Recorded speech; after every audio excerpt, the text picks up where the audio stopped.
راځي او دریمه خبره ذکر کو بیا خبره ختمو مضامین د قرآن یعنی دا ټول قرآن مجید دا په څومره مضامینو کې منحصر دی دې کې دننه الله تعالی څومره مضامین بیان کړي دي نو علماو مختلف مضامینو کې د قرآن کریم تقسیم کړی دی تاسو چې کوم دی هغه د امام شاه ولی الله رحمت الله علیه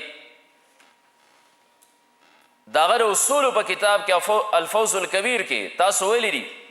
چې جمیع ما فی القرآن لا یخلو عن 5 اشیاء امام شاه ولی الله رحمت الله علیه فرمای ځان سره ولګئ قال شاه ولی الله جمیع ما فی القرآن لا یخلو عن 5 اشیاء قرآن کې چې څه دي دا ټول دا د 5 څیزونو نه خالی نه دي یعنی دا قرآن کریم ټول په 5 مضامینو کې را تقسیم دی نمبر 1 مخاصمه ده د چا سره مال فرق الباطله د باطلو فرقو سره مخاصمه قرآن کریم کوي دې کې د یهودو ذکر دی د نصاراو ذکر دی دغه شان د مشرکینو سره بحث او مباحثه ده دغه شان نجوم پرستو سره آتش پرستو سره نور د دهریو سره قرآن کریم کې ځای په ځای دا مخاصمې دي د تمامو فرق و باطلو سره نو یوه حصه د قرآن کریم په دې باندې مشتمله ده او دویم نمبر مضمون د قرآن کریم د علم الاحکام احکامات بیانوي نو د قرآن یو حصه د احکاماتو په علومو سره دا مشتمله ده او دریم نمبر امام شاه ولی الله رحمت الله علیه فرمای چې تذکیر بآلاء الله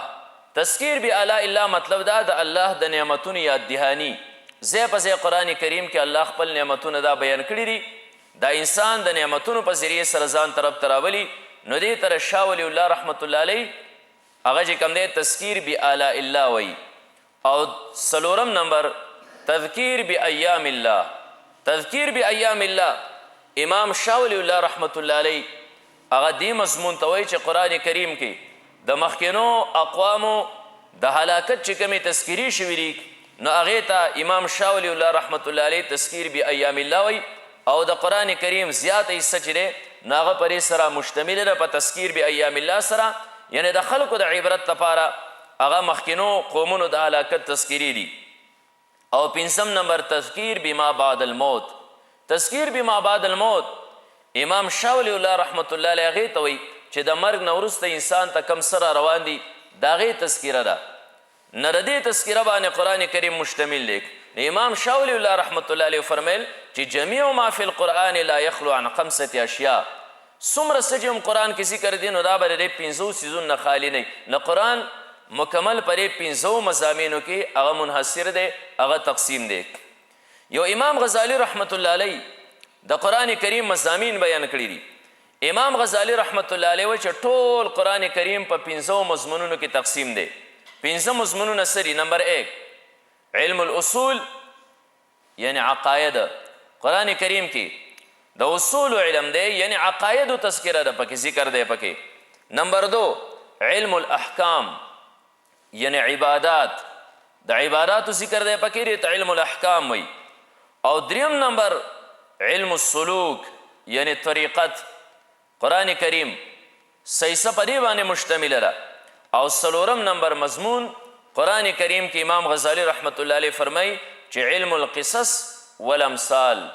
علم د قصصو دی او دغه شانتې امثال دی پکې مثالونه دی پکې د حضرت آدم علیه السلام نه والا تر حضرت عیسی علیه السلام پورې د انبیاء قصص دی پکې د عبرت لپاره د زړو اقوامو قصص دی پکې بهر کې څلورم نمبر چې قرآن مشتمل دی په کوم مضمون سره امام غزالی رحمت الله علیه علم القصص والامثال دی او یو امام رازی رحمت الله علیه دا د قرآن کریم تقسیم دا په 6 مضامینو کې کړی چې غون قرآن کریم دا په 6 مضامینو کې را تقسیم دی نمبر 1 خالقیت الله لري خالقیت ثابت کړي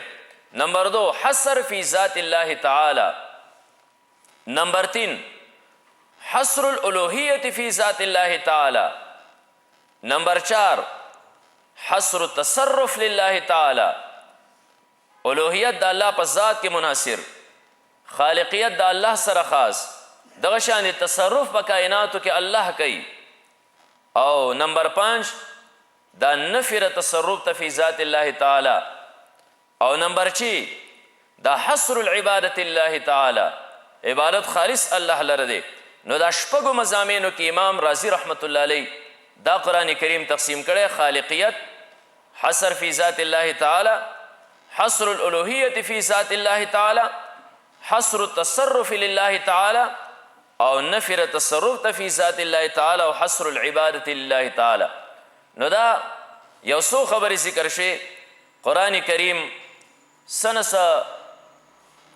هغه نقشه زموږ ذهن ته راله چې مکمل قرآن کریم په څومره مضامینو کې تقسیم دی.